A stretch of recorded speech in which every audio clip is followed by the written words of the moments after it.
Hello friends, அஸ்ஸலாமு அலைக்கும். Welcome to as Tamil. நான் உங்கள் சாய் ராஷிக். எல்லாரும் எப்படி இருக்கீங்க? இன்றைக்கி நம்ம சேனலில் south Indian style mutton biryani and ரொம்ப ஈஸியான மட்டன் கிரேவி செய்ய போகிறோம். ரொம்பவே சூப்பரான இந்த ரெண்டு ரெசிபியும் எப்படி செய்கிறதுன்னு பார்க்கலாம் வாங்க.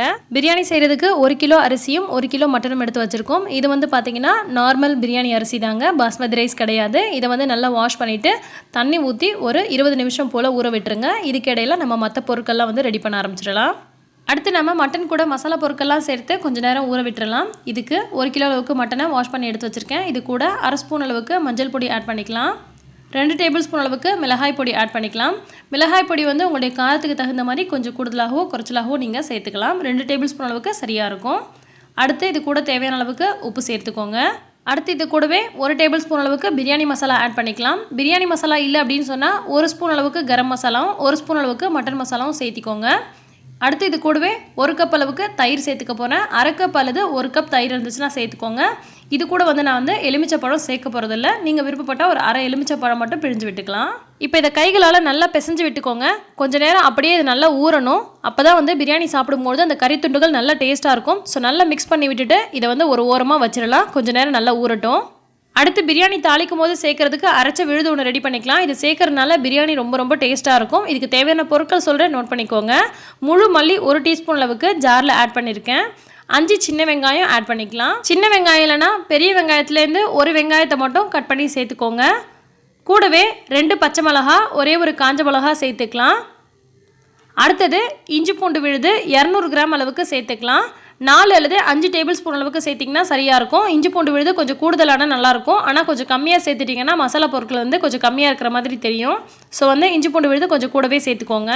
அடுத்தது கூடவே கொஞ்சமாக புதினா, கொஞ்சமாக மல்லி சேர்த்துக்கோங்க. அதிகமாக சேர்க்க தேவையில்லை, சும்மா கொஞ்சம் சேர்த்தா போதும். கூடவே கொஞ்சமாக வந்து தேங்காய் பூ சேர்த்துக்கலாம். தேங்காய் பூ சேர்க்கறதுனால ரொம்ப சூப்பராக இருக்குங்க. தேங்காய் பாலில் செஞ்ச மாதிரி பிரியாணி அவ்வளோ நல்லாயிருக்கும். ஸோ கொஞ்சமாக வந்து தேங்காய் பூ சேர்த்துக்கோங்க. ஸோ இப்போ இதை நல்லா அரைச்சி விட்டு எடுத்து வந்துடலாம். தேவைப்பட்டால் கொஞ்சமாக தண்ணி சேர்த்துட்டு நல்ல மையை அரைச்சி விட்டு ஒரு பவுலில் மாற்றிக்கோங்க. அடுத்து பிரியாணி தாளிக்கிறதுக்கு தேவையான பொருளை ரெடியாக எடுத்து வச்சுக்கலாம். பெரிய வெங்காயம் 4 வெங்காயம் வந்து இந்த மாதிரி நீல வாக்கில் கட் பண்ணி வச்சுருக்கேன். 200 கிராம் அளவுக்கு இருக்கும். அடுத்தது தக்காளியும் 4 தக்காளி இந்த மாதிரி நீல வாக்கில் கட் பண்ணி எடுத்து வச்சுருக்கேன். கொஞ்சமாக புதினா, கொஞ்சமாக மல்லி எடுத்து வச்சுருக்கேன். கூடவே நம்ம அரைச்சி வச்சுருக்க விழுதையும் இது கூட வச்சுக்கலாம். அதுக்கப்புறமா 4 ஏலக்காய், 4 கிராம்பு, 2-3 துண்டு பட்டை, 4 பிரியாணி இலை. அவ்வளோதாங்க. தாளிக்கிறதுக்கு தேவையான பொருளாக ரெடியாக எடுத்து வச்சுருக்கோம். இப்போ தாளிக்க ஆரம்பிச்சிடலாம். இப்போ குக்கர் அடுப்பில் வச்சுட்டு தேவையான அளவுக்கு எண்ணெய் ஊற்றிக்கலாம். 7 அல்லது 8 டேபிள் ஸ்பூன் அளவுக்கு எண்ணெய் ஊற்றுனீங்கன்னா சரியாக இருக்கும். கூடவே நம்ம எடுத்து வச்சுருக்க பட்டை, கிராம்பு, ஏலக்காய், பிரியாணி இலை இது எல்லாத்தையும் சேர்த்துட்டு லைட்டாக வந்து வதக்கிடலாம். கூடவே நம்ம கட் பண்ணி வச்சுருக்க வெங்காயத்தையும் இது கூட சேர்த்து நல்லா வதக்கிடலாம். பிரியாணிக்கு எப்போதுமே வந்து இந்த மாதிரி தாங்க கட் பண்ணணும். ரொம்ப வந்து பொடியாலாம் கட் பண்ணக்கூடாது. இந்த மாதிரி கட் பண்ணால் தான் பிரியாணி வந்து நல்லாயிருக்கும்.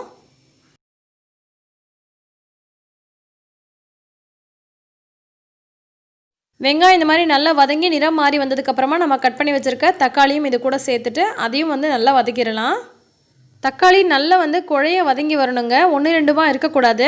இது நல்லா வதங்கி வந்ததுக்கப்புறமா நம்ம அரைச்சி வச்சுருக்க விழுது சேர்க்க போகிறோம். ஸோ தக்காளி நல்லா வந்து நைய வதங்கி வரட்டும். அது வரைக்கும் நல்லா வந்து கிளறி விடுங்க. இப்போ பார்த்திங்கன்னா இந்த மாதிரி நல்லா மசிஞ்சு வதங்கி வந்துருச்சு. இந்த சமயத்தில் நம்ம அரைச்சி வச்சுருக்க அந்த விழுதை வந்து சேர்த்துக்கலாம். இது கூடவே நம்ம இஞ்சி பூண்டு விழுது, பச்சை மிளகாய், காஞ்ச மிளகாய் எல்லாமே சேர்த்து அரைச்சி வச்சுருக்கோம். ஸோ நம்ம எந்த மசாலா பொடியும் தனியாக போட தேவையில்லை. இதுலேயே வந்து அதுக்கு தேவையான மசாலா பொருட்கள் எல்லாமே இருக்குது. ஸோ இந்த மசாலாவை நம்ம சேர்த்துட்டு ஒரு நிமிஷம் போல் நல்லா அந்த எண்ணெயில் வதக்கி விட்டுறலாம். அடுத்து நம்ம மசாலா சேர்த்து ஊற விட்ட மட்டன் இருக்கு இல்லையா, அதையும் சேர்த்துட்டு ஒரு நிமிஷம் போல் அதையும் நல்லா வதக்கிடலாம். கறியை சேர்த்துட்டு நல்லா 1 நிமிஷம் போல் வதக்கி விடணுங்க. அப்போ தான் அந்த மசாலாவில் இருக்கக்கூடிய அந்த டேஸ்ட்டெல்லாம் பார்த்திங்கன்னா அந்த கறிக்குள்ளே இறங்கும். கறியில் நம்ம ஆல்ரெடியே மசாலா சேர்த்து வச்சுருக்கோம் இல்லையா, அதெல்லாம் வந்து அந்த மசாலா நல்லா இறங்கும். ஸோ அப்போ தான் நமக்கு சாப்பிடும்போது அந்த கறி துண்டுகள் நல்லா சாஃப்டாகவும் நல்லா டேஸ்ட்டாகவும் இருக்கும். நார்மலாக மட்டன் பிரியாணியில் பார்த்திங்கன்னா கறி துண்டுகள் மட்டும் ஒரு மாதிரி சக்க மாதிரி இருக்கும். ஆனால் இந்த பிரியாணியில் அப்படி இருக்காதுங்க. மட்டன் துண்டுகள் சாப்பிடும்போதே உங்களுக்கு நல்லா வந்து சாஃப்டாகவும் இருக்கும். அதே நேரத்தில் அந்த டேஸ்ட்டெல்லாம் நல்லா அப்சர்வ் பண்ணியிருக்கும். ஸோ ரொம்பவே சூப்பராக இருக்கும் சாப்பிடும்போது. இப்போ இந்த படியால் 3 படி அளவுக்கு தண்ணி ஊற்றிக்கிறேன். ஏன்னா இதால் 2 படி அளவுக்கு நான் அரிசி சேர்த்துருந்தேன். ஸோ 1 டம்ளர் அளவுக்கு அரிசி போடுறீங்கன்னு சொன்னால் 1 டம்ளர் அளவுக்கு தண்ணி வச்சிங்கன்னா சரியாக இருக்கும். இப்போ கொஞ்சமாக மேலே கொத்தமல்லி தலையும் புதினா தலையும் தூவிட்டு இதை வந்து நல்லா அடியோடு கலந்து விட்டுக்கலாம். ஸோ நமக்கு மட்டன் வேகிறதுக்கு கொஞ்சம் டைம் எடுக்கும். ஸோ நம்ம ஃபஸ்ட்டு மட்டனை வேக வச்சிட போகிறோம். இப்போ வந்து நல்லா கொதி வர ஆரம்பித்ததுக்கப்புறமா ஒரு முறை நல்லா கலந்து விட்டுக்கோங்க. கலந்துட்டு குக்கரோட மூடி போட்டுட்டு கிட்டத்தட்ட ஒரு 7 அல்லது 8 விசில் விட்டுக்கோங்க. அப்போ தான் நமக்கு கறி நல்லா வெந்து வந்திருக்கும். பிரியாணியும் நல்லா டேஸ்ட்டாக இருக்கும். இப்போ நான் 8 விசிலுக்கு அப்புறமா ஓப்பன் பண்ணுறேன். பார்த்திங்கன்னா கறி நல்லா வெந்து வந்திருக்கு. இதுவே நீங்கள் எல்லாம் ஆட்டுக்கறி எடுக்கிறீங்க அப்படின்னு சொன்னால் நீங்கள் 5 விசில் விட்டாலே போதுங்க, ஓரளவுக்கு நல்லா வெந்து வந்திருக்கும். இப்போ நம்ம மறுபடியும் ஸ்டவ் ஆன் பண்ணிவிட்டு நல்லா வந்து கொதி வர விட்டுக்கலாம். கொதி வர ஆரம்பிச்சதுக்கு அப்புறமா நம்ம அரிசியை மட்டும் வடிகட்டிட்டு இதுக்குள்ளே சேர்த்துக்கலாம். தண்ணியோட சேர்த்துறாதீங்க, ஆல்ரெடி நம்ம வந்து கணக்கு பண்ணி கரெக்டாக தண்ணி ஊற்றிருக்கோம். ஸோ நம்ம அரிசியை மட்டும் நல்லா வடிச்சிட்டு இது கூட சேர்த்துட்டு அதையும் நல்லா வந்து அடியோடு கலந்து விட்டுக்கலாம். அரிசி சேர்த்ததுக்கப்புறம் ரொம்ப கலந்து விட்டுட்டே இருக்காதீங்க, அரிசி 1-2 உடைய ஆரம்பிச்சிடும். அடியோட ஒரு முறை 2 முறை மட்டும் கொஞ்ச நேரம் இந்த மாதிரி கலந்து விட்டுக்கோங்க. இப்போ இந்த மாதிரி கலந்து விட்டதுக்கப்புறமா லாஸ்ட்டாக நம்ம என்ன செய்ய போகிறோன்னா கொஞ்சமாக வந்து நெய் சேர்க்க போகிறோம். லாஸ்ட்டாக நெய் சேர்த்தோன்னா ரொம்ப வாசனையாக ரொம்ப சூப்பராக இருக்கும். நெய் இருந்துச்சுன்னா சேர்த்துக்கோங்க, இல்லைன்னா கொஞ்சமாக நல்லெண்ணெய் கூட சேர்த்துக்கலாம். இப்போ கொஞ்சமாக கொத்தமல்லி தழை தூவிட்டு நல்லா அடியோட ஒரு முறை கலந்து விட்டுக்கோங்க. இந்த மாதிரி பார்த்திங்கன்னா அரிசி வந்து கொஞ்சம் வந்து பெருசாக ஆக ஆரம்பிக்கும். அந்த சமயத்தில் தான் நம்ம வந்து குக்கர் மூடணும். ஃபஸ்ட்டே நம்ம அரிசி போட்டதுமே நம்ம வந்து எப்போதுமே குக்கர் மூடக்கூடாதுங்க. இந்த மாதிரி ஸ்டேஜ் வரணும், இதுக்கப்புறம் தான் நம்ம குக்கர் மூடி போடணும். ஃபுட் கலர் ஆட் பண்ணுறதா இருந்தால் இந்த சமயத்தில் நீங்கள் ஆட் பண்ணிக்கோங்க. இல்லை வேண்டாம் எனக்கு நேச்சுரலான பிரியாணி கலரே போதும் அப்படின்னு சொன்னால் நீங்கள் இதை ஸ்கிப் பண்ணிக்கோங்க. அப்படி ஒரு வேளை பவுடர் போடணும் அப்படின்ற மாதிரி இருந்தால் இந்த சமயத்தில் போட்டுட்டு ஒரு முறை கலந்து விட்டுக்கோங்க. அப்படி நீங்கள் கலந்து விடாமல் அப்படியே நீங்கள் குக்கர் மூடி கூட போடலாம். அது வந்து பார்த்திங்கன்னா அங்கங்கே லைட்டாக வந்து அந்த கலர் இருக்கும், ஒரு இடத்துல உங்களுக்கு நேச்சுரலான பிரியாணி கலர் இருக்கும். ஸோ வந்து மிக்ஸ் பண்ணியும் விட்டுக்கலாம், அப்படியே நீங்கள் மூடி போட்டுடலாம். இப்போ இதை வந்து நீங்கள் ஒரு 7 நிமிஷம் போல் நீங்கள் வச்சுருங்க. இதை வந்து சிம்மில் வச்சுட்டு 7 நிமிஷம் வச்சு அதுக்கப்புறமா ஓப்பன் பண்ணிங்கன்னா சரியாக இருக்கும். இது நமக்கு விசில் கணக்கு தேவையே இல்லைங்க. சரியாக நீங்கள் 7 நிமிஷம் வந்து மீடியம் டு லோ ஃப்ளேமில் வச்சுக்கோங்க, சரியாக இருக்கும்.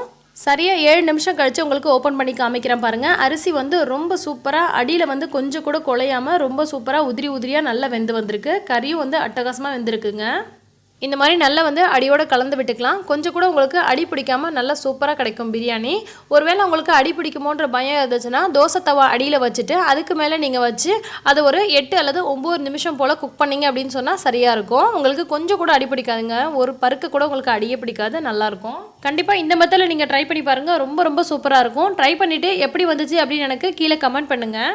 அடுத்து ரொம்ப ஈஸியான மட்டன் கிரேவி செய்ய போகிறோம். இந்த கிரேவி இட்லி, தோசை, சப்பாத்திக்கெலாம் செம்மையாக இருக்கும். கண்டிப்பாக ட்ரை பண்ணி பாருங்கள், ரொம்ப ஈஸி தான். இப்போ ஒரு குக்கர் எடுத்துக்கிட்டு அதில் 1/2 கிலோ அளவுக்கு மட்டனை வந்து நல்லா வாஷ் பண்ணிவிட்டு இது கூட சேர்த்துக்கிறேன். கூடவே வந்து 3 பெரிய வெங்காயம் நல்லா வந்து பொடியாக கட் பண்ணிவிட்டு அதையும் இது கூட சேர்த்துக்கிறேன். கூடவே 2 தக்காளி வந்து நல்லா கட் பண்ணிவிட்டு அதையும் இது கூட சேர்த்துக்கலாம். நல்லா வந்து முடிஞ்ச வரைக்கும் பொடியாக கட் பண்ணிக்கோங்க. கூடவே 3 டேபிள் ஸ்பூன் போல் இஞ்சி பூண்டு விழுது சேர்த்துக்கிறேன். 2 பச்சை மிளகாய் இந்த மாதிரி உடச்சி விட்டு சேர்த்துக்கிறேன். கூடவே கொஞ்சமாக கொத்தமல்லி தழை, கொஞ்சமாக புதினா சேர்த்துக்கிறேன். கூடவே 1 டீஸ்பூன் போல் மஞ்சள் தூள், 1 டேபிள் ஸ்பூன் போல் மிளகாய் தூள், 1/2 டேபிள் ஸ்பூன் போல் மல்லித்தூள் சேர்த்துக்கிறேன். மிளகாய் தூள் வந்து உங்களுடைய காரத்துக்கு தகுந்த மாதிரி கொஞ்சம் கூடுதலாக கூட நீங்கள் சேர்த்துக்கலாம், கொஞ்சம் குறைச்சலாகவும் நீங்கள் சேர்த்துக்கலாம். அடுத்தது 1 டேபிள் ஸ்பூன் அளவுக்கு மட்டன் மசாலா ஆட் பண்ணிக்கிறேன். கூடவே வந்து கொஞ்சமாக வந்து எலுமிச்சை பழத்தோட சாறு பிழிஞ்சு விட்டுக்கலாம். இது சேர்க்கறதுனால இந்த மட்டன் வந்து ரொம்பவே நல்லாயிருக்கும், கறி நல்லா வெந்து வரும். இந்த கிரேவிக்கு வதக்கிறது தாளிக்கிறதுன்னு எந்த வேலையும் இல்லைங்க, ரொம்ப ஈஸியாக ரெடி ஆகிடும், ரொம்ப சூப்பராகவும் இருக்கும். இப்போ 1/4 மூடி அளவுக்கு தேங்காவை நல்லா வந்து மைய அரைச்சி இது கூட ஊற்றிக்கலாம்.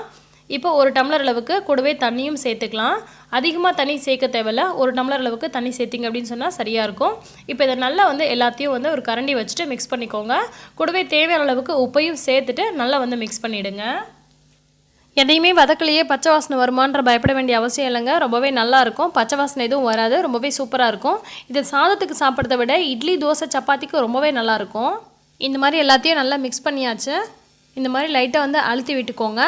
இப்போ மேலே ஒரு 2 டேபிள் ஸ்பூன் போல் எண்ணெய் ஊற்றி விட்டுக்கலாம். எண்ணெய் ஊற்றிட்டு இதுக்கப்புறம் நம்ம எதையும் மிக்ஸ் பண்ண தேவையில்லைங்க. இப்போ குக்கரோட மூடி போட்டுட்டு நம்ம வந்து ஒரு 6 அல்லது 7 விசில் விட்டுக்கலாம். மட்டன் வேகிறதுக்கு எந்த அளவுக்கு டைம் எடுக்குமோ நார்மலாக நம்ம எத்தனை விசில் விடுவோமோ அதுக்கேற்ற மாதிரி நம்ம விசில் விட்டுக்கலாம். இது வந்து பார்த்திங்கன்னா கொஞ்சம் இலை ஆட்டுக்கறியாக இருந்துச்சு அப்படின்னு சொன்னால் நீங்கள் ஒரு 5 அல்லது 6 விசில் விட்டால் போதும். கொஞ்சம் முத்துன ஆட்டுக்கறியாக இருக்குது அப்படின்னு சொன்னால் நீங்கள் 7 அல்லது 8 விசில் விட்டால் சரியாக இருக்கும். ஸோ இப்போ நான் வந்து 7 விசில் விட்டுட்டு நான் எடுக்கிறேன் பாருங்கள். எந்த அளவுக்கு நல்லா வந்து கறி நல்லா வெந்தும் வந்திருக்கு, கிரேவி வந்து சூப்பராக ரெடி ஆகிடுச்சு. வதக்காமல் செஞ்சுருக்கோமே நல்லா இருக்குமோன்ற டவுட்டு நிறைய பேருக்கு இருக்கும். கண்டிப்பாக நீங்கள் செஞ்சு பாருங்கள், ரொம்பவே சூப்பராக இருக்கும். இப்போ லாஸ்ட்டாக கொஞ்சமாக கொத்தமல்லி தழை தூவிட்டு ஒரு முறை மிக்ஸ் பண்ணி விட்டுட்டு நம்ம சர்வ் பண்ண ஆரம்பிக்க வேண்டியதான். சமைக்கிறதுக்கு நேரம் இல்லை, திடீர்னு உங்கள் வீட்டுக்கு கெஸ்ட்டு வராங்க அப்படின்னு சொன்னால் இந்த ரெசிபி நீங்கள் கண்டிப்பாக ட்ரை பண்ணி பாருங்கள், ரொம்பவே நல்லாயிருக்கும். கறியும் நல்லா சாஃப்டாக சூப்பராக வெந்து வந்திருக்கு. ஸோ இன்றைக்கி நம்ம பார்த்த இந்த 2 விதமான மட்டன் ரெசிபிஸ் உங்களுக்கு ரொம்பவே பிடிச்சிருக்குன்னு நினைக்கிறேன். பிடிச்சிருந்துச்சுன்னா லைக் பண்ணி ஆஸ்தமிழ் சேனலை சப்ஸ்கிரைப் பண்ணி வச்சுக்கோங்க. எல்லா புகழும் இறைவனுக்கே. நன்றி.